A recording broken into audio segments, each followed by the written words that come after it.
Halo semuanya, kembali lagi di channel Raja Galba ya. Nah, di video kali ini saya ingin membahas tentang pinjol legal OJK Indonesia yang hanya boleh mengakses beberapa hal saja ketika pinjol ini memberikan Anda pinjaman gitu ya.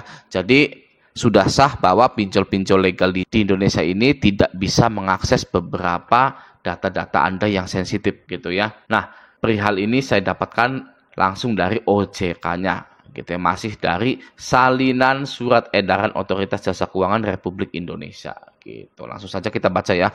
Kita baca, scroll ke bawah. Gini ya. Kita scroll ke bawah, set. Nah, ini dia ya. Di bab 5678, bab 8 pengelolaan data dan informasi. Oke, langsung saja kita baca. Yang nomor pertama, penyelenggara atau pinjol dalam menjalankan kegiatan usahanya hanya dapat mengakses kamera, lokasi, dan mikrofon pada gawai atau HP milik penggunanya. Nah, ini sudah sah. Ya, ini sudah disahkan di bab 8 pengelolaan data dan informasi pada SE OJK 19.06/2023 bahwa semua pinjol legal di Indonesia hanya boleh mengakses kamera, lokasi, dan mikrofon saja. Gitu ya. Nah, Bang, ini saya gagal bayar di Shopee. Dan Shopee ini menagih ke kontak yang sering saya isi pulsa. Atau bisa dikatakan menagih di luar dari kontak darurat yang saya daftarkan. Itu bagaimana, Bang?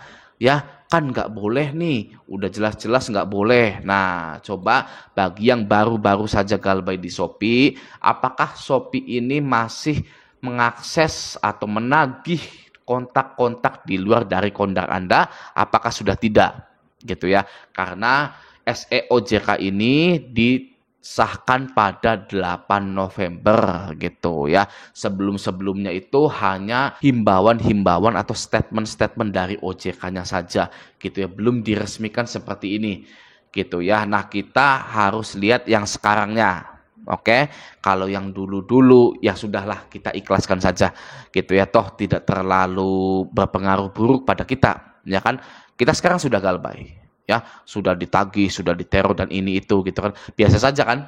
Ya, kita masih bisa menjalani hidup kita bahkan masih bisa cari kerja, makan yang enak gitu kan, jalan-jalan. Sudah, kita ikhlaskan sajalah yang kemarin-kemarin itu walaupun mereka itu melanggar gitu ya. Ya, tapi walaupun mereka melanggar, kita sudah menang, kita sudah gagal bayar gitu ya. Kita sudah menggaungkan gagal bayar nasional gitu. Nasabah tetap menang. Ya, tidak ada ceritanya pinjol itu menang ya. Jadi mulai dari sekarang jika ada pinjol yang mengancam akan sebar data karena punya kontak-kontak di HP Anda, punya foto-foto di galeri Anda, maka itu segera wajib dilaporkan ya. Atau jika penagihannya sudah begitu, maka hutang Anda itu sebenarnya sudah auto lunas, sudah dilunaskan oleh pinjol yang Anda galbaikan itu.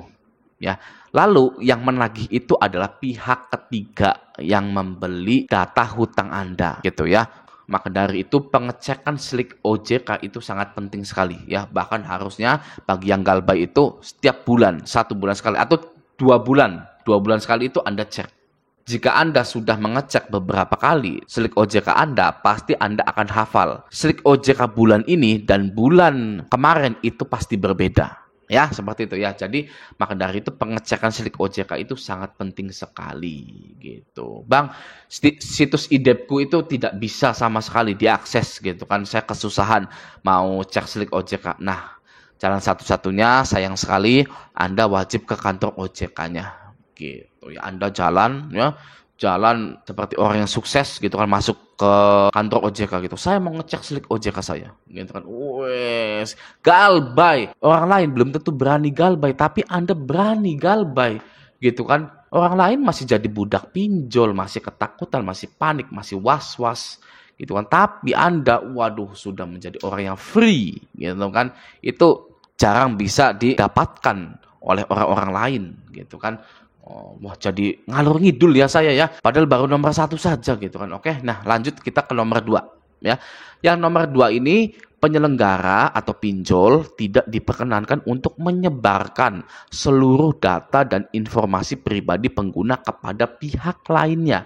gitu ya. Nah, di sini ini penyebaran data ini maksudnya apakah sharing kepada pihak ketiga atau menyebarkan data-data kita seperti yang sudah-sudah ya, foto buronan maling, buronan teroris, ya, maling perusahaan dan lain-lain gitu ya. Ini seperti apa nih maksudnya nih? Soalnya di sini tidak ada kata media sosial gitu ya. Kita ulangi lagi ya.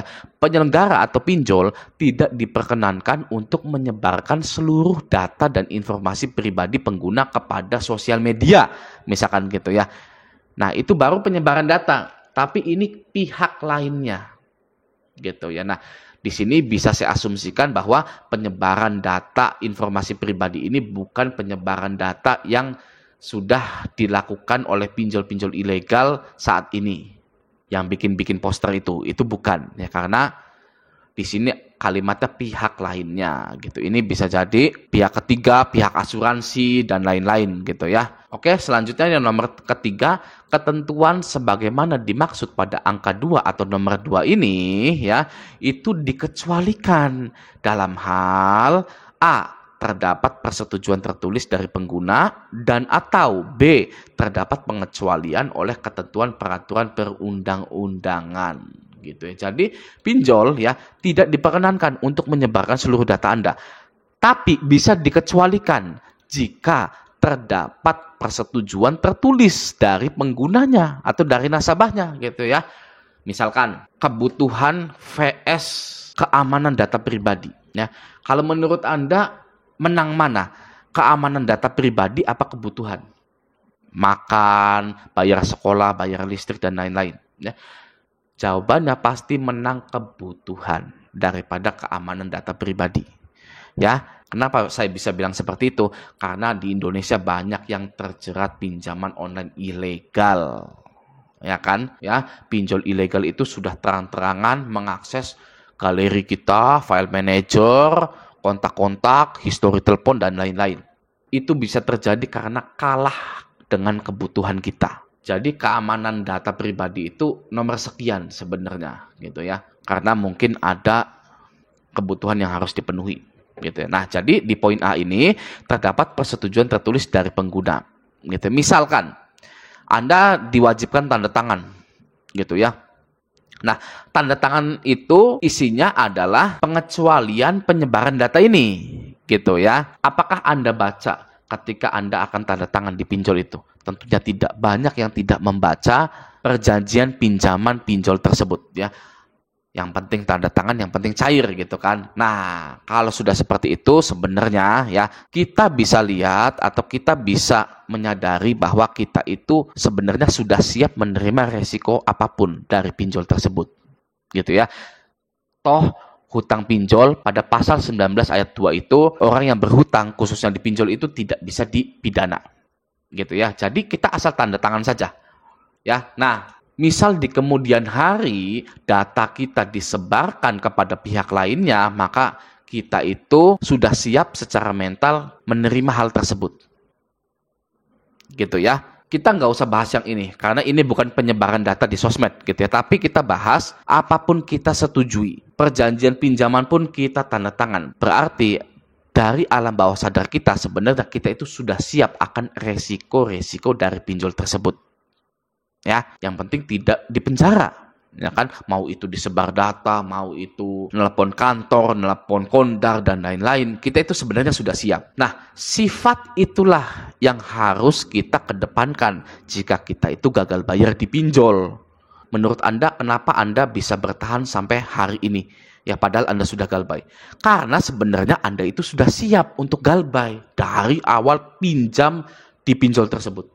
Ya, hanya Anda saja yang tidak sadar karena diselimuti oleh ketakutan, ya, dicekoki oleh kata-kata yang sangat mengerikan dari DC-DC tersebut. Ya, itu padahal sebenarnya alam bawah sadar kita itu sudah siap untuk galbay. Gitu loh, ya, hanya saja kita ini selalu disirami oleh ketakutan-ketakutan gitu ya. Anda masih bisa bertahan sampai hari ini. Gitu loh ya, bahkan nanti 3 bulan lagi setelah galbay Anda itu bisa saja nyari pinjol-pinjol lainnya yang bisa di ACC, data busuk gitu ya, itu loh sebenarnya kita itu sudah siap gitu. Hanya saja kita tidak sadar karena diselimuti oleh ketakutan-ketakutan yang dihadirkan oleh DC-DC tersebut. Gitu. Oke ya, jadi jangan pernah takut lagi dengan yang namanya gagal bayar. Oke, kita gagal bayar bersama. Oke ya, nah ini nomor 4, nomor 5, nomor 6, nomor 7 ini hanyalah dasar-dasar dari pengelolaan data dan informasi gitu ya. Jadi pinjol itu simple. Kita masukin data kita cair dan data kita itu dikelola oleh mereka. Apakah Anda galbay, apakah Anda tidak galbay. Kalau Anda galbay, maka masuk ke blacklist OJK atau blacklist keuangan lainnya gitu. Jika Anda tidak galbay, maka langkah kita yang menandatangani perjanjian pinjaman di pinjol. Anda diperbolehkan untuk berhutang yang lainnya. Gitu ya, ini pengelolaan data dan informasi itu seperti itu gitu. Dan juga kehendak dari nasabah tersebut, apakah mau dikelola datanya atau diberikan kepada pihak lain gitu kan. Sudah seperti itu saja ya. Contohnya ini ya, contohnya nomor 5, penyelenggara memastikan bahwa nasabah mengetahui tujuan penggunaan data tersebut gitu ya. Oh, tahu nih, untuk dikelola agar pinjamannya cair, dikelola agar dibuatkan laporan ke Selik OJK. Oke ya, nah semoga video ini bermanfaat. Sampai jumpa di video selanjutnya.